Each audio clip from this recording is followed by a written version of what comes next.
तुमची दररोजची झोपण्याची पद्धतच ठरवते तुम्ही आजारी पडणार आहात की नाही. तुमचं आरोग्य इथून पुढे कसं राहील ते ठरवते तुमची झोपायची पद्धत, तुमची झोपेची पोझिशन. प्रत्येकाची झोपण्याची पद्धत वेगळी आहे. कुणी एका अंगावर झोपतं, कुणी पालथं झोपतं तर कुणी उतानं झोपतं. कोणाचे पाय वर असतात तर कोणाचे हात वर असतात. पायाची घडी घालून काय तर हाताची घडी घालून झोपणारी लोक देखील आहेत. जगात जितके लोक असतील तितक्या झोपण्याच्या विविध पद्धती देखील आहेत. मग आपण रात्रभर कसे झोपतो, आपली झोपण्याची पोझिशन कशी आहे यावर काही अभ्यास करण्यात आलेला आहे. या अभ्यासामध्ये असं निदर्शनास आलेलं आहे की झोपेची पद्धत जर तुमची चुकली तर तुम्हाला प्रचंड मोठे आजार होऊ शकतात. यामध्ये एक चुकीची झोपेची सवय जर तुमची असेल तर तुम्ही लवकरच कॅन्सरला देखील बळी पडू शकता. व्हिडिओमध्ये आज आपण झोपेच्या संदर्भात झालेल्या एका अभ्यासाविषयी माहिती घेणार आहोत. आपल्या शरीरावर याचा काय फरक पडतो याविषयीची माहिती घेण्याचा प्रयत्न करणार आहोत. आता आपण दिवसभर किती चांगलं काम करू, किती एनर्जी आपल्यामध्ये राहील हे ठरवते तुमच्या झोपेची क्वालिटी. होय, रात्रभर तुम्ही कसे झोपलात, किती झोपलात हेच ठरवतं तुमचं दुसऱ्या दिवसाचं परफॉर्मन्स.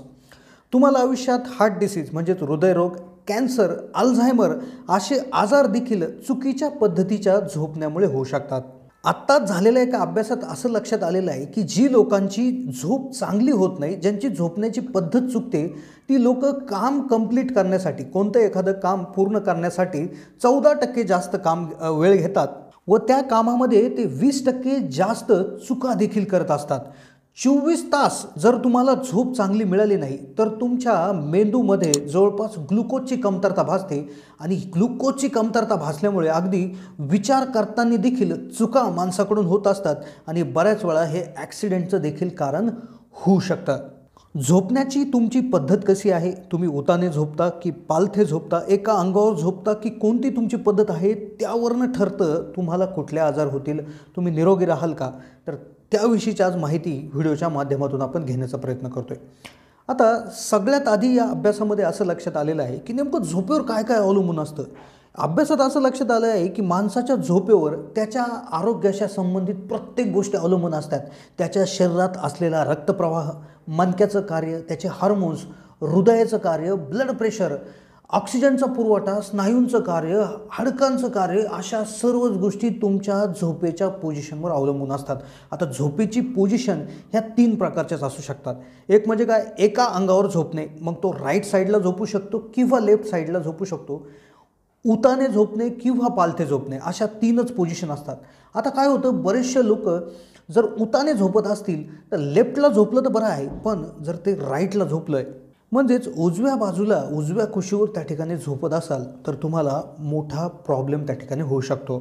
मग उजव्या कुशीवर झोपायला पाहिजे, डाव्या कुशीवर की उतानं की पालथं, म्हणजे कशा पद्धतीनं झोपायला पाहिजे जेणेकरून आपलं आरोग्य चांगलं राहील, कुठल्या पोझिशनमध्ये झोपल्यावर आरोग्याचे सगळ्यात मोठे दुष्परिणाम होतात हे आपण स्टेप बाय स्टेप जाणून घेतो. पण पहिल्यांदा पाहूयात की राईट साईड म्हणजेच उजव्या कुशीवर झोपणाऱ्या लोकांना काय काय प्रॉब्लेम होत असतात, त्याच्यामागचं सायन्स देखील आपण समजून घेण्याचा प्रयत्न करणार आहोत. आता होतं काय की बऱ्याच वेळा आपण जे काय अन्न खातो तर ते अन्न आपल्या अन्ननलिका, जे इसोफॅगस नावाचा एक पाईप असतो, तर त्या पाईपमध्ये होऊन आपल्या पोटामध्ये पोहोचत असतं. मग ह्या पोटामध्ये पोहोचल्यानंतर तिथं गॅस्ट्रिक ॲसिड नावाचं एक ॲसिड असतं, ते तिथे येतं आणि ते खाणं तिथे पचन होत असतं. पण आता हा जो काही पाईप असतो किंवा ही अन्ननलिका असते तर हिला एक व्हॉल म्हणजेच एक दरवाजा त्या ठिकाणी खाली अशा पद्धतीनं जोडलेला असतो की हे जे काय तयार झालेलं ॲसिड आहे ते कधीच वर येणार नाही, ते तिथेच राहील. अशा प्रकारचा एक व्हॉल किंवा एक अरेंजमेंट असते.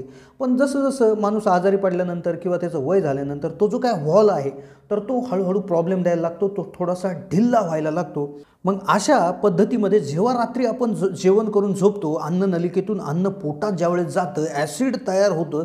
जर तुम्ही डाव्या बाजूला झोपलेला असाल, कारण की आपलं पोट हे डाव्या बाजूला असतं, तर कुठल्याही प्रकारचा प्रॉब्लेम होत नाही. भले तुमचा वॉल काम करत नसेल तरी, पण ज्यावेळेस तुम्ही उजव्या बाजूने झोपायला लागता आणि जर तो वॉल खराब झालेला असेल, वॉल काम करत नसेल, तर ते जे काय ॲसिड आहे ते वरपर्यंत येतं. ते हळूहळू वरपर्यंत येऊन ते अगदी छातीपर्यंत येतं आणि भरपूर लोकांना छातीत जळजळ होणे, छातीत चमक निघणे, प्रचंड मोठी ॲसिडिटी होणे, अशा प्रकारचे आजार हे सकाळी सकाळी किंवा झोपेनंतर होत असतात.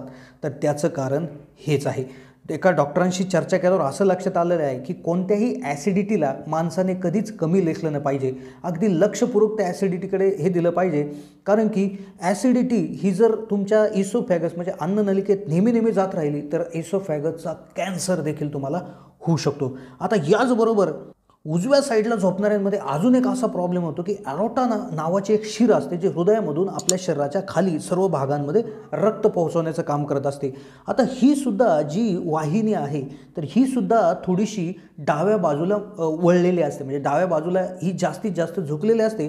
मग जर आपण लेफ्ट साईडला म्हणजे डाव्या बाजूला झोपत असाल तर फारसा प्रॉब्लेम येत नाही, आरामात आपलं हृदय सगळीकडे रक्त पोचू शकतं। पण तेच जर तुम्ही उजव्या कुशीवर जर झोपत असाल तर तुमच्या हृदयाला खाली रक्त पोहोचवण्यासाठी खूप जास्त मेहनत करावी लागते आणि शरीरामध्ये विविध प्रॉब्लेम्स होऊ शकतात। त्यामुळे डाव्या कुशीवर जितके जास्त वेळ तुम्ही झोपाल तितकं जास्त तुम्ही हृदयाचं काम कमी करत असता। आता यानंतर रक्ताभिसरणाच्या बरोबरच एक लिम्फोटिक सिस्टम नावाचा एक सिस्टम शरीरामध्ये असतो। हा लिम्फोटिक सिस्टम शरीरामध्ये रोगप्रतिकारक क्षमताचं कार्य करत असतो। आयुर्वेदामध्ये कोणतीही बिमारी ठीक करायची म्हणजे लिम्फोटिक सर्क्युलरी सिस्टीमचा सगळ्यात आधी इलाज केला जात असतो। खूप इम्पॉर्टंट सिस्टीम आहे। याच्यामध्ये देखील एक विशेष प्रकारचा दव पूर्ण शरीराभर पसरला जातो, तर हा सुद्धा डॅमेज होऊ शकतो, हा सुद्धा थांबला जाऊ शकतो आणि ज्यामुळे शरीरात प्रचंड मोठे आजार त्या ठिकाणी होऊ शकतात। ब्लड प्रेशर, कॅन्सर सारखे प्रचंड आजार त्या ठिकाणी होऊ शकतात। आता दुसरी पोझिशन आहे बॅक स्लीपिंग पोझिशन, म्हणजे उताने झोपणे।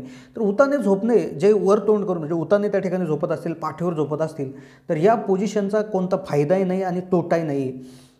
याचा फायदा तर नाहीच नाही पण तोटा देखील त्या ठिकाणी नाही आहे। एक छोटासा तोटा याच्यामध्ये असा आहे की जी लोक घोरतात तर ती लोक जास्त प्रमाणात याच्यामध्ये घोरत असतात, घोरण्याचं प्रमाण वाढतं आणि झोपल्या झोपल्या श्वास बंद होण्यासाठीचा जो काय आजार आहे स्लीप ॲप्रिया म्हणतात तर तो आजार होण्याची शक्यता याच्यामध्ये जास्त असते।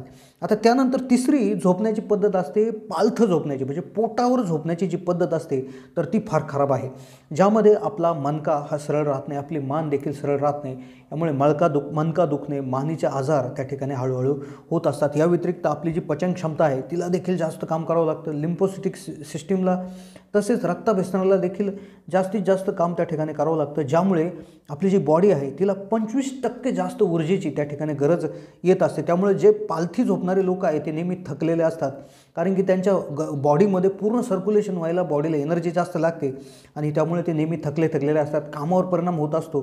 तर अशा पद्धतीने या झोपण्याच्या पद्धती आणि तुमचे आजार, तुमचं आरोग्य याचे कसं निगडित आहे शास्त्रीय अभ्यासानुसार, सायन्सनुसार आपण थोडंसं समजून घेण्याचा प्रयत्न केला तर त्यामुळे याच्यातून आपल्याला असं समजते की जितकं जास्त आपण डाव्या अंगावर झोपू, डाव्या कुशीवर झोपू तितके जास्तीत जास्त फायदे होतील, तितके जास्तीत जास्त आपण निरोगी असू, दवाखान्यात आपल्याला जास्तीत जास्त जाण्याची गरज पडणार नाही। या व्यतिरिक्त घोरण्याचा देखील जो प्रॉब्लेम आहे तो देखील डाव्या कुशीवर झोपल्यानंतर जास्तीत जास्त क्लिअर झालेला आहे। तर त्यामुळे नक्कीच डाव्या कुशीवर झोपण्याचा जास्तीत जास्त प्रयत्न करणं काही हरकत नाही। कशी वाटली माहिती कमेंटच्या माध्यमातून कळवायला विसरू नका। चॅनलला नवीन असाल तर जरूर सबस्क्राईब करा।